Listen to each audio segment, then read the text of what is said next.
होते हुए भी कितना सुंदर लगता है मेरा लाल। कितना चिंतित था सबके लिए।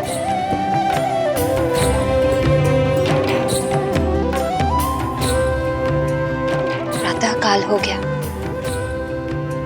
अब तो सूचना आ जानी चाहिए प्रजा और सैनिकों की। ईश्वर करे सब शुभ हो।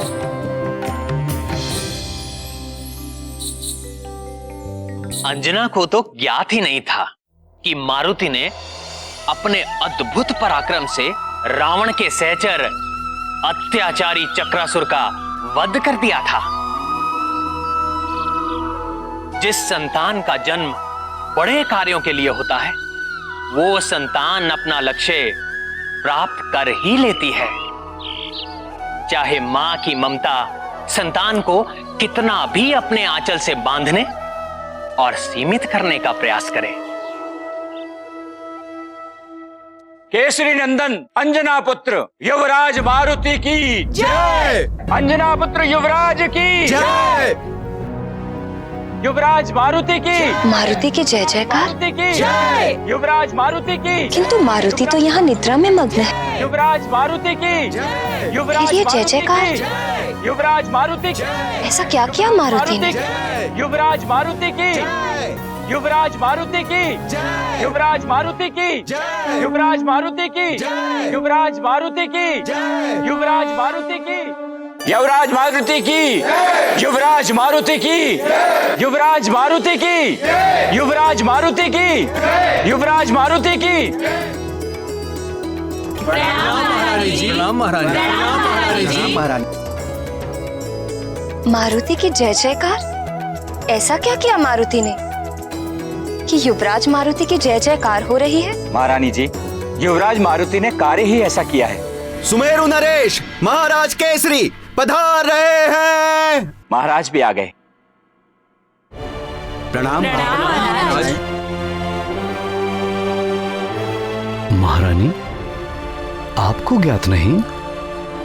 मुझे तो प्रजा से ही ज्ञात हो गया कि हमारे पुत्र मारुति ने चक्रासुर जैसे भयंकर असुर का अंत कर दिया। प्रजा की रक्षा की और राज्य की रक्षा की।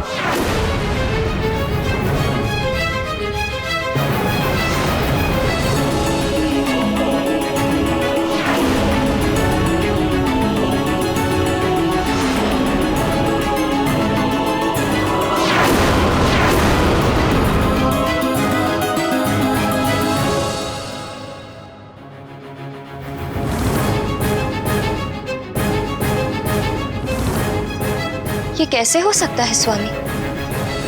मारुति तो भीतर कक्ष में सो रहा है।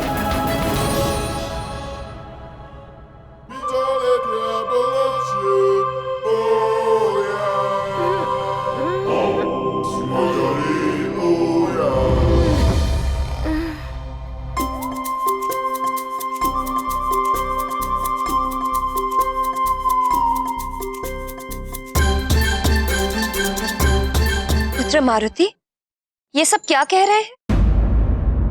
चक्रासुर का वध तुमने किया है? प्रणाम पिताश्री।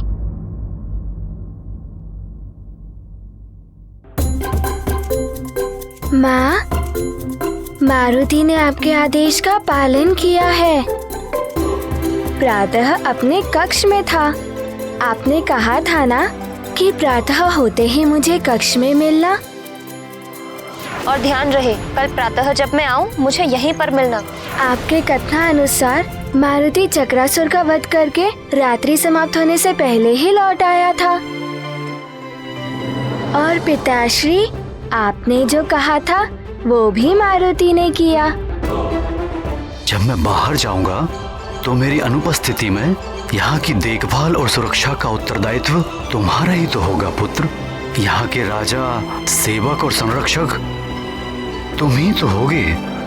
आपकी अनुपस्थिति में मारुति ने युवराज का कर्तव्य भी निभाया।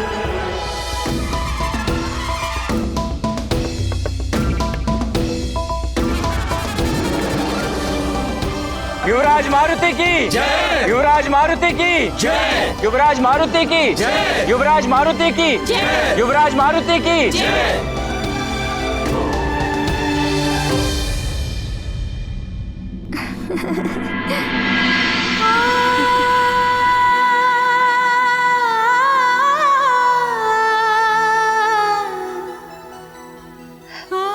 हे महादेव, हे करुणानिधान, ये सब आपकी ही कृपा है प्रभु।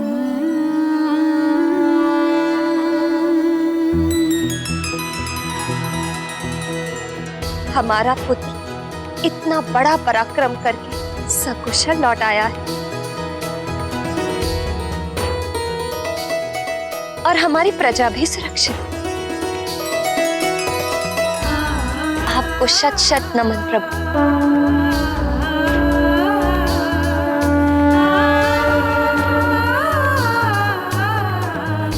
भगवान भोलेनाथ की कृपा सदैव हम पर रही है और रहेगी।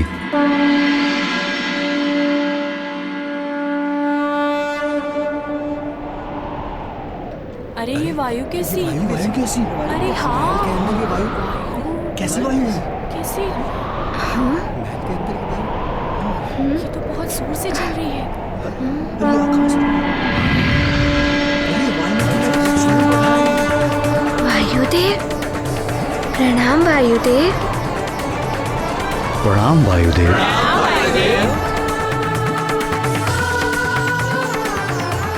कल्याण, मारुति ने इस अल्प आयु में चक्रासुर का वध कर जो पराक्रम किया है, उसे देखकर मैं स्वयं को रोक ना सका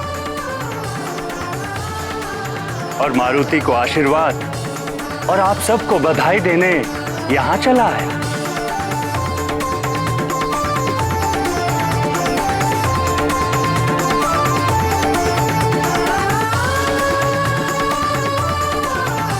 चरण स्पर्श वायुदेव।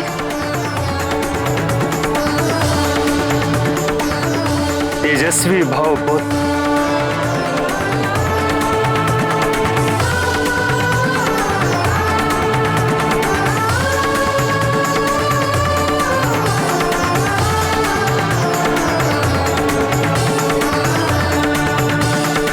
देवी अंजना,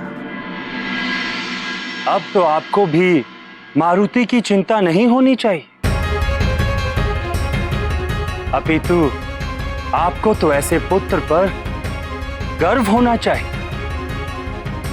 मारुति उन पुत्रों में से है जिसके कारण उसके माता पिता का यश बढ़ता है, उनकी कीर्ति बढ़ती है और उनको सदैव स्मरण किया जाता है।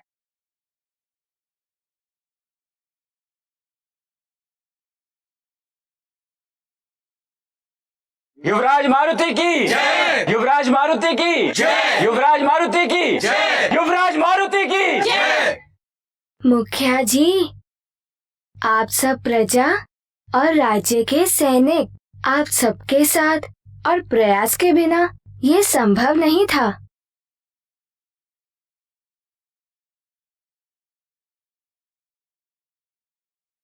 और परम पूज्य वायुदेव ने मारुति को उड़ने का ज्ञान दिया।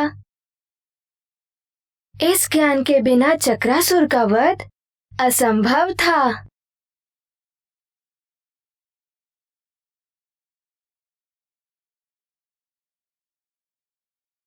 अब मुझे अनुमति दीजिए। प्रणाम वायुदेव। कल्याण,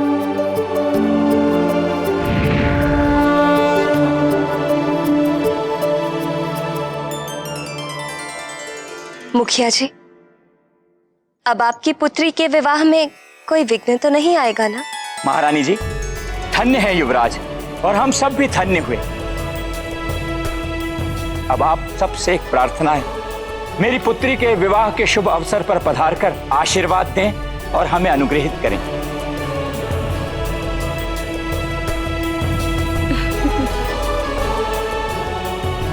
मुखिया जी, महारानी और पुत्र मारुति आपकी पुत्री के विवाह में अवश्य आएंगे। महाराज केसरी की जय, महारानी अंजना की जय, युवराज मारुति की जय, युवराज मारुति की जय।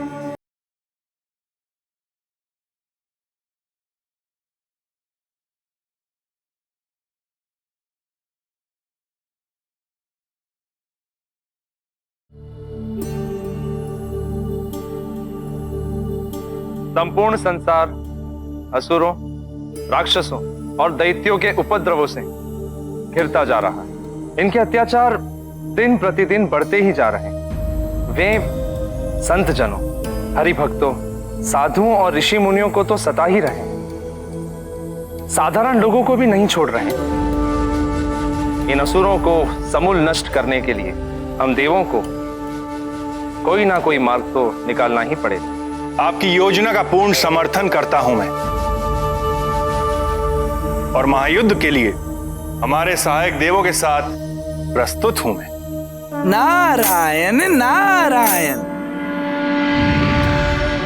अब आप सब देवों को कुछ करने की और कहीं प्रस्तुत होने की आवश्यकता नहीं है। प्रणाम देवर्षि, पधारें। आपसे विनती है, पहेलियां न बुझाकर जो भी कहना है स्पष्ट कहिए। देवराज, आप सब देव दानवों, असुरों, राक्षसों और दैत्यों के आतंक से चिंतित हैं, पर आप सब देवों को पृथ्वी पर सुमेरु की ओर भी तनिक अपनी दृष्टि डालनी चाहिए। देवर्षि, हमें यह प्रतीत हो रहा है कि आप अवश्य ही कोई विशेष समाचार लेकर उपस्थित हुए हैं। नारायण नारायण, आपने सत्य कहा देवराज, समाचार तो है। वानर राज केसरी का पुत्र बालक मारुति भयानक असुरों का संहार कर रहा है, और आपकी चिंता बाल्यकाल से ही मिटा रहा है। ये क्या कह रहे हैं देवर्षि? हाँ इंद्रदेव, उस अबोध बालक मारुति ने पहले तो अत्यंत भयंकर वृक्षासुर को मारा, और अब उसने महामायावी क्रूर चक्रासुर का वध कर डाला। उस अल्प आयु बालक के समक्ष अब तक कोई भी असुर टिक नहीं पाया है। सुमेरु में हो रही जय जयकार त्रिभुवन में फैल रही है।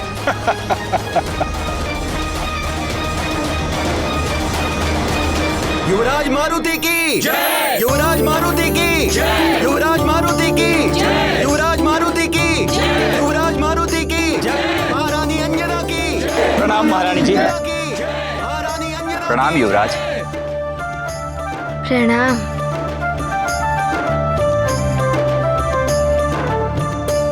सौभाग्यवती भव।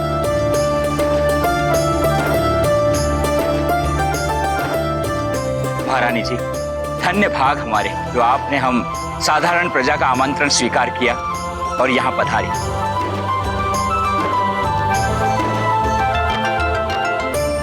युवराज, आप ही के प्रयासों का परिणाम है कि आज ये विवाह निर्विघ्न संपन्न हो रहा है। अरे वाह, कितने रंग बिरंगे परिधान हैं, कितनी मनोरम सजावट है। विवाह का उत्सव तो बड़ा ही भव्य होता है।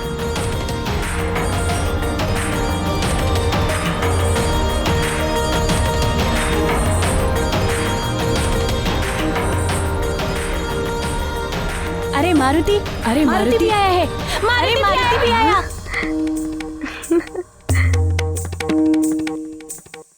अरे मित्र नल, नील, दधिमुख, तुम सब भी यहाँ? हाँ मारुति, क्योंकि तुम हमारे मित्र हो ना, इसीलिए हमें भी आमंत्रण भेजा गया था। हाँ हाँ, हम भी आए हैं। अब तो बड़ा ही आनंद आने वाला है मारुति को।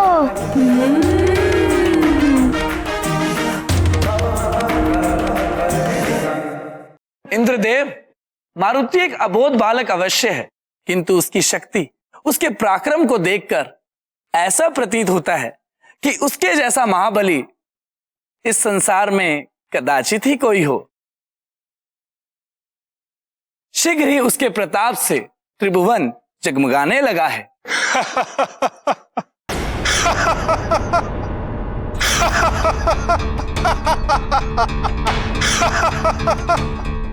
क्या हुआ जगत प्रकाशक सूर्यदेव? क्या आपको ऐसा लगता है कि मैं आपसे परिहास कर रहा हूं? मैं सत्य कह रहा हूं। वो मारुति त्रिलोक से अधम और अनाचार का अंधेरा मिटा देगा। देवर्षि नारद, अवश्य ही वो दोनों असुर दुर्बल होंगे, तभी तो वो दोनों एक अबोध बालक के हाथों मारे गए। पर देवर्षि, आप अत्यधिक प्रशंसा कर रहे हैं उस बालक की। उस वानर बालक को हम देवों से भी शक्तिशाली बताकर हास्य का पात्र बन रहे हैं आप। वो वानर बालक तो देवताओं का अंश है, और अंश मूल से अधिक कभी नहीं हो सकता। हम सब देवता सर्वोपरि हैं, और उनमें से मैं सूर्य, जगत प्रकाशक, सर्वश्रेष्ठ हूं। हम देवों की शक्ति के सामने तो वो वानर बालक तुच्छ है, और विशेषकर मेरी शक्ति के सामने तो वो नगण्य है।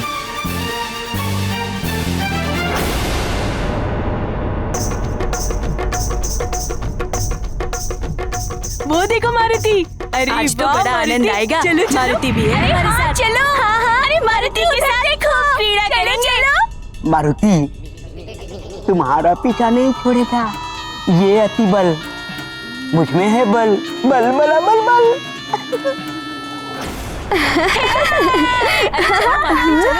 चलो ना मारुति, चलो ना मारुति।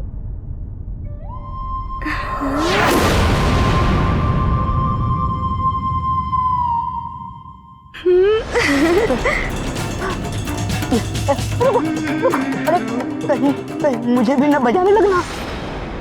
अरे वाह, कितना बड़ा ढोल है। क्या मारुति इसे बजा सकता है? हाँ हाँ युवराज, क्यों नहीं बजा सकते हैं। हाँ हाँ, आइए आइए युवराज, बजाइए। अब मारुति ये ढोल बजाएगा।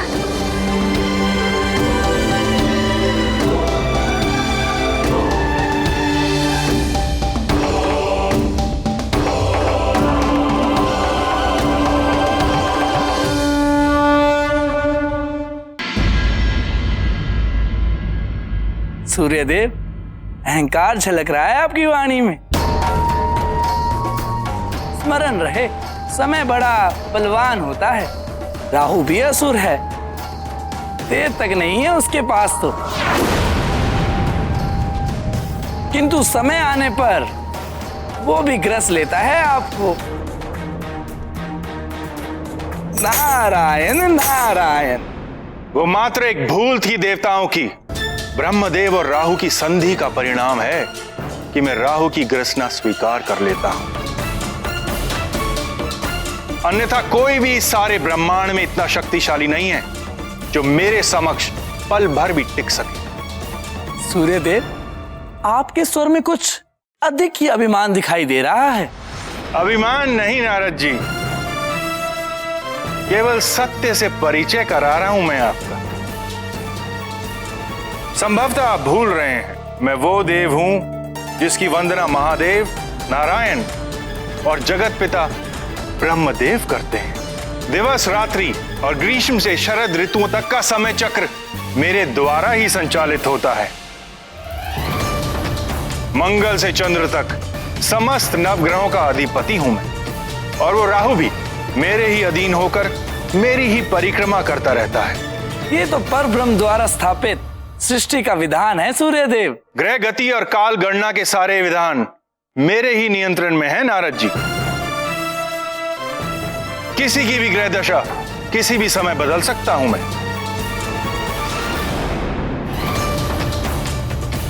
वरुण देव, अग्निदेव, कालदेव जैसे महाबली सहायकों के होते हुए कोई भी मेरी बराबरी नहीं कर सकता,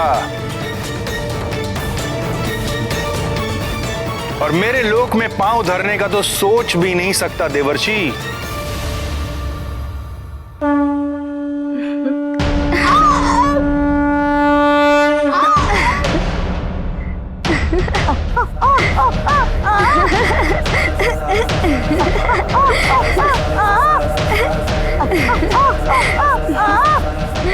अरे वाह मारुति, ये तो बहुत अच्छा लग